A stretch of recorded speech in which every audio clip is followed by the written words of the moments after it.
بسم اللہ الرحمن الرحیم۔ السلام علیکم اسٹوڈنٹس، امید ہے کہ آپ سب خیریت سے ہوں گے۔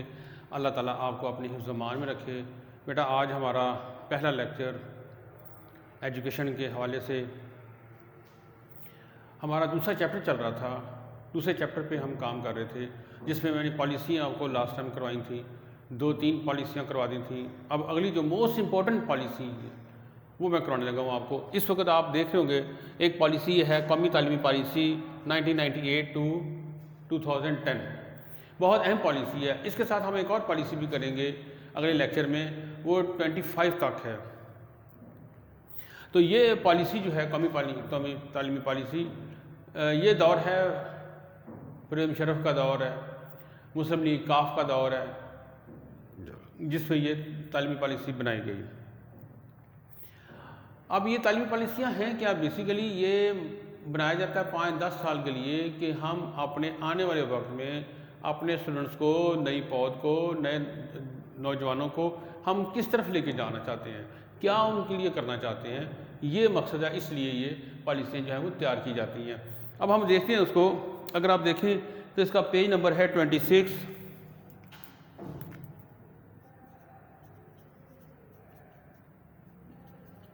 126 پیج پہ آپ کی یہ پالیسی ہے۔ اس پالیسی میں جو بات کی گئی وہ قوم کی اخلاقی، سیاسی، تعلیمی، سماجی،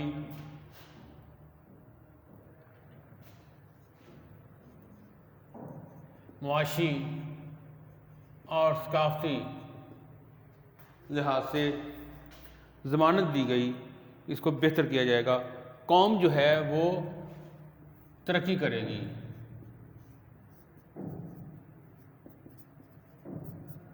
یہ مقصد تھا اس کا۔ اب اس کے ہم دیکھتے ہیں 1 by 1 اس کے نکات دیکھتے ہیں۔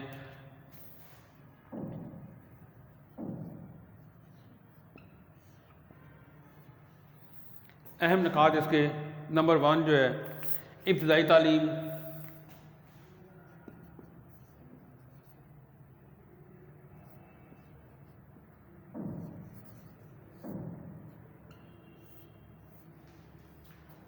ابتدائی تعلیم کا مطلب کیا ہے؟ ابتدائی تعلیم بیٹا کہا جاتا ہے پرائمری تعلیم جو ہے، پرائمری کی تعلیم یعنی پہلی کلاس سے لے کے، پلے گروپ سے لے کے 5 کلاس تک کی جو تعلیم ہے اسے ہم کہتے ہیں کہ یہ ابتدائی تعلیم ہے۔ ارلی چائلڈہڈ ایجوکیشن بھی کہا جاتا ہے اس کو۔ اس کے اندر اظہار کیا گیا کہ ابتدائی تعلیم ہر شہری کا حق ہے، ہر شہری کا حق ہے۔ ہر ایک کو موقع فراہم کرنا ریاست کی ذمہ داری ہے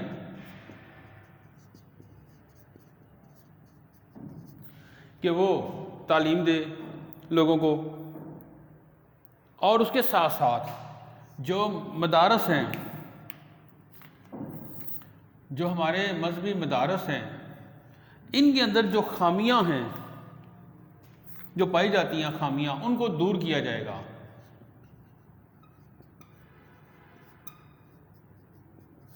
ان خامیوں کو دور کیا جائے گا جو اس میں خامیاں پائی جاتی ہیں۔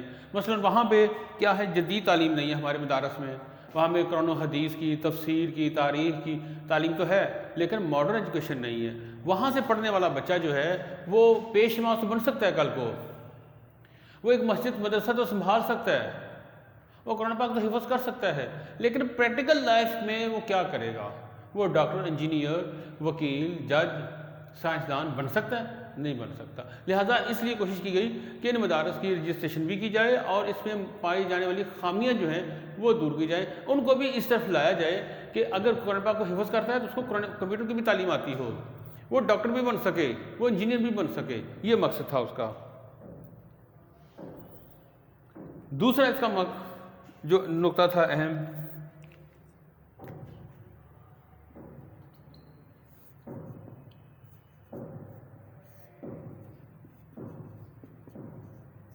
مسجد اسکول کا قیام، انہیں ہم مسجد مکتب بھی کہتے ہیں، یہ قائم کیے گئے۔ مقصد کیا تھا؟ تعلیم کو فروغ دیا جائے۔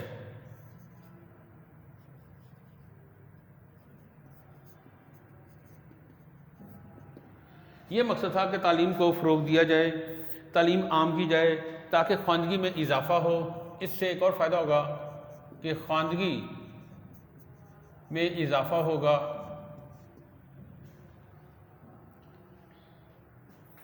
اور اس سلسلے میں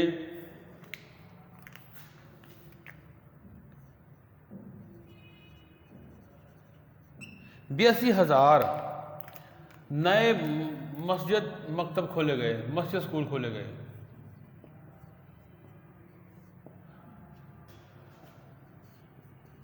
پورے ملک میں 82,000 اسکول جو ہیں وہ قائم کیے گئے۔ ایک اور اس تعلیم کا اہم نقطہ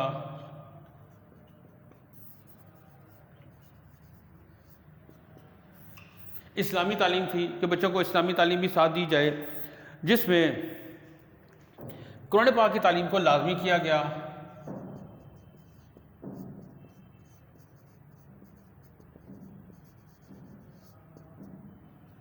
جس کے بارے میں اقبال کیا خوبصورت کہتے ہیں کہ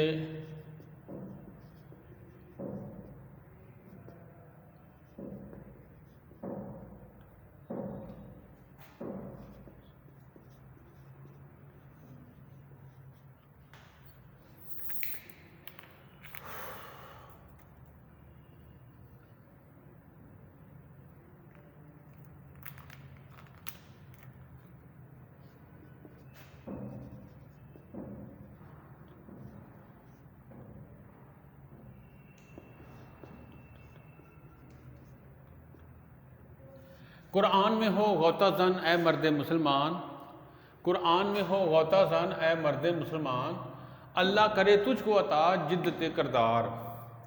کیا خوبصورت اقبال نے اس کے بارے میں کہا۔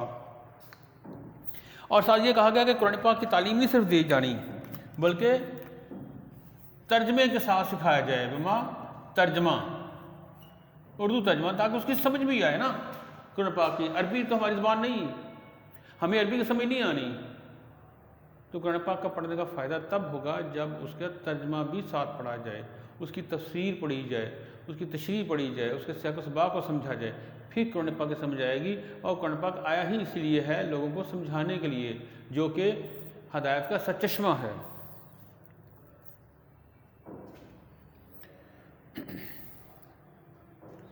اس پالیسی کے اندر ایک اور کام کیا گیا،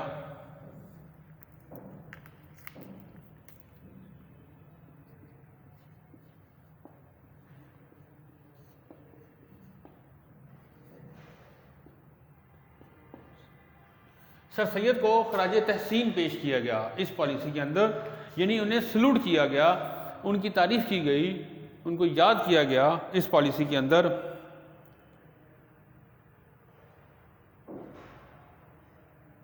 جب سر سید کی 100ویں برسی تھی، سر سید کی 100ویں برسی تھی، اس پر خراج تحسین پیش کیا گیا اور یہ اظہار کیا گیا کہ اس برسگیر کے اندر مسلم نظام تعلیم کا اگر کوئی بانی بندہ ہے تو وہ سر سید ہیں، سر سید احمد خان اس کے بانی ہیں۔ ان کی وجہ سے آج ہم ایک آزاد ملک کو دیکھ رہے ہیں، آزاد فضاؤں میں سانس لے رہے ہیں۔ ایک اور اس میں چیز شامل کی گئی،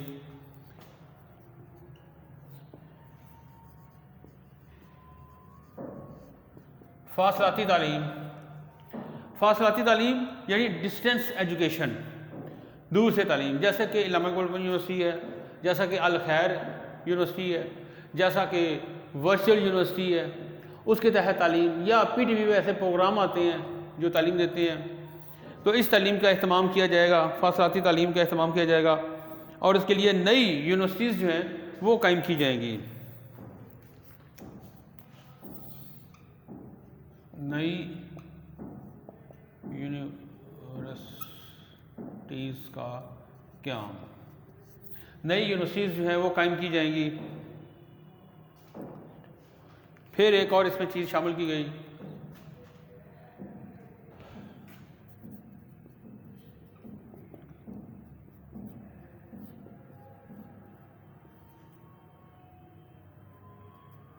مرکز رہنمائی، جہاں پہ بچوں کو رہنمائی کی جائے گی، انہیں مشاورت دی جائے گی، تعلیمی لحاظ سے ان کی مدد کی جائے گی، ان کے جو مسائل ہیں طلباء کے تعلیمی مسائل انہیں حل کیا جائے گا، ان مسائل کو۔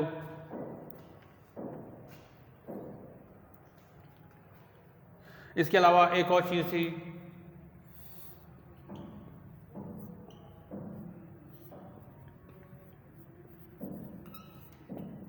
ساتھ ایک جدید تعلیم جو ہے کمپیوٹر کی تعلیم دی جائے گی، تاکہ لوگ جو ہے آنے والے وقت کو بچے جو ہیں ایسی ہماری پہنچ تیار ہو کہ جو اس چیز کو جانتے ہو، کمپیوٹر کی تعلیم۔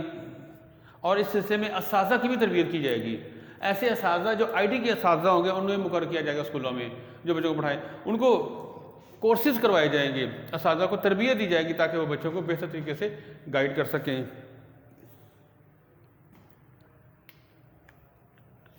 پھر ایک اور چیز تھی اس میں،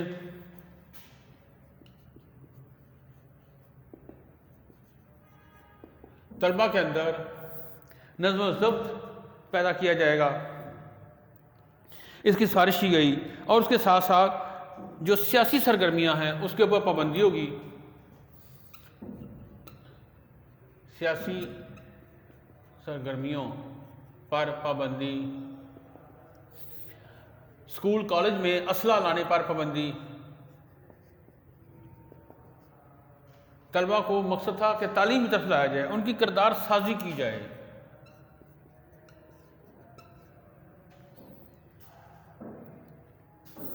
اس طرح نظام امتحان کی اصلاح کرنے کی کوشش کی گئی۔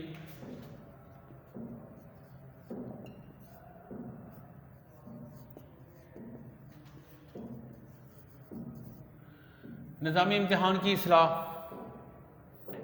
نظام امتحان جو ہے اس کو بہتر کیا جائے، ایجوکیشن جو ایگزام سسٹم ہے اس کو بہتر کیا جائے، جس کے اندر یہ شامل کیا گیا، ایم سی کیوز شامل کیے گئے۔ جیسا کہ آپ جانتے ہیں کہ آپ کے ایجوکیشن میں 20 مارکس کے ایم سی کیوز شامل کیے گئے، اور اس کے ساتھ شارٹ آنسر شامل کیے گئے۔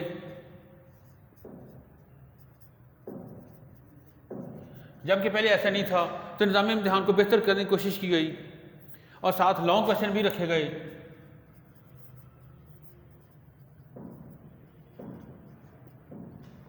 تاکہ طلبہ جو ہے اس میں 40% جو ہے وہ کیا گیا آبجیکٹو، اور 60% جو ہے وہ سبجیکٹو رکھا گیا۔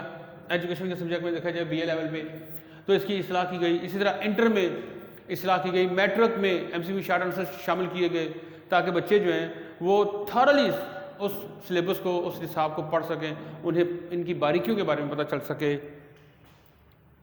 پھر اعلیٰ تعلیم کے لیے کام کیا گیا۔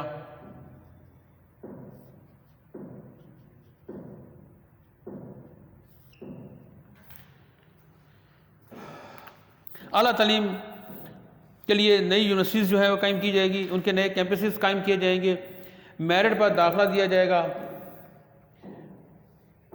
اور جو کالجز ہیں ان کو ڈگری جاری کرنے اور نصاب تشکیل دینے کا اختیار دیا گیا۔ پھر اس کے ساتھ ٹیچر ایجوکیشن کا اہتمام کیا گیا۔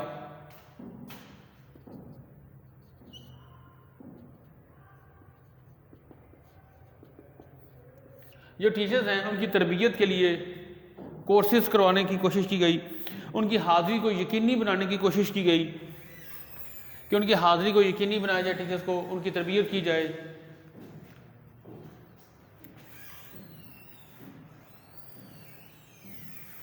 اس کے علاوہ مدرسہ ایجوکیشن جو ہے اس کی کوشش کی گئی۔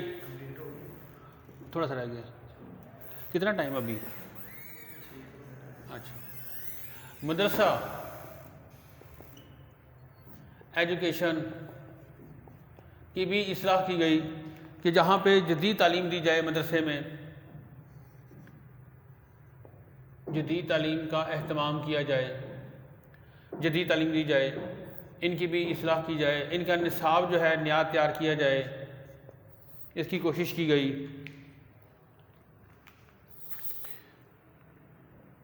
ٹیکنیکل اور ووکیشنل تعلیم جو ہے، فنی تعلیم، یہ بڑی ایک اہم بات ہے، فنی تعلیم کی طرف بھی توجہ دی گئی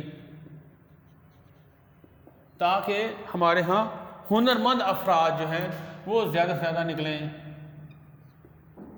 ہنرمند افراد، پھر افرادی قوت ایسی ہو جو آگے چل کے ملک کے لیے فائدہ مند ہو۔ اس کے اگر اثرات ہم دیکھیں اس تعلیمی پالیسی کے، فائدہ کیا ہوا؟ مسجد اسکولوں کی افادیت ہوئی، جس کا فائدہ یہ ہوا کہ حکومت کو کم خرچے میں تعلیم کو عام کرنے میں سہولت ہوئی، تعلیم عام کی جا سکے، کیونکہ ہماری مسجد جو ہے نماز فجر کے بعد تقریباً فارغ ہوتی ہے ظہر تک، تو اسی کو اسکول بنا لیا گیا، وہاں پر ہی بچے پڑھیں گے، وہاں پہ ٹیچرز مقرر کیے گئے۔ اس طرح بلڈنگ کا خرچہ اور دیگر جو لازمات ہیں، بجلی ہے، واش روم ہے، بیٹھنے کا بندوبست، سب کچھ مسجد میں ہوتا ہے، لہٰذا وہاں پہ عام تعلیم کرنے کی کوشش کی گئی۔ اس کا یہ فائدہ ہوا، ابتدائی تعلیم کی جو خامیاں تھیں اس کو دور کرنے کی کوشش کی گئی، ٹیچرز کی تربیت کا اہتمام کیا گیا، انہیں زیادہ سے زیادہ ٹیچرز بھرتی کی گئی، اس طرح ملک سے بے روزگاری کا خاتمہ کرنے میں مدد ملی۔ کالجوں کو خود مختاری دی گئی، انہیں پرائیویٹ کیا گیا، اٹونومس باڈی بنایا گیا تاکہ تعلیم کو عام کیا جا سکے، وہ زیادہ بہتر کوالٹی ایجوکیشن ہوگی۔ اسلامی تعلیم جو ہے 8ویں جماعت تک ہمیں نظر آتا ہے کہ عربی کی تعلیم کو رکھا گیا، میٹرک ایف اے بی اے میں قرآن پاک کی تدریس کو اختیاری مضمون کے طور پر شامل کیا گیا، اسلامی تعلیم جو ہے دی گئی، اور پھر دینی مدارس کو درجہ جو ہے دیا گیا کہ وہ بھی ڈگریاں جو ہیں وہ دے سکتے ہیں، اور اوپن یونیورسٹیز کو قائم کرنے کے لیے ورچوئل یونیورسٹی جو ہے وہ قائم کی گئی، اور رہنمائی کے مراکز جو ہے وہ قائم کیے گئے تاکہ طلباء کے جو مسائل ہیں ایجوکیشن کے لحاظ سے بالخصوص جو مسائل ہیں وہ ان کے مسائل جو ہیں وہ حل ہو سکیں، تاکہ انہیں تعلیم کے اندر کوئی پرابلم نہ آئے۔ تو بیٹا یہ تھی آپ کی قومی تعلیمی پالیسی 1998 سے لے کے 2010 تک۔ یہ کویشچن ہمارا کمپلیٹ ہو گیا۔ اب انشاءاللہ تعالیٰ نیکسٹ ٹائم آپ کو اگلا کویشچن جو ہے، اگلی پالیسی جو ہے، لاسٹ پالیسی جو ہے وہ کراؤں گا۔ اللہ تعالیٰ آپ کو اپنی زبان میں رکھے، نیکسٹ ٹائم پھر ملاقات ہوگی، تب تک کے لیے اللہ حافظ۔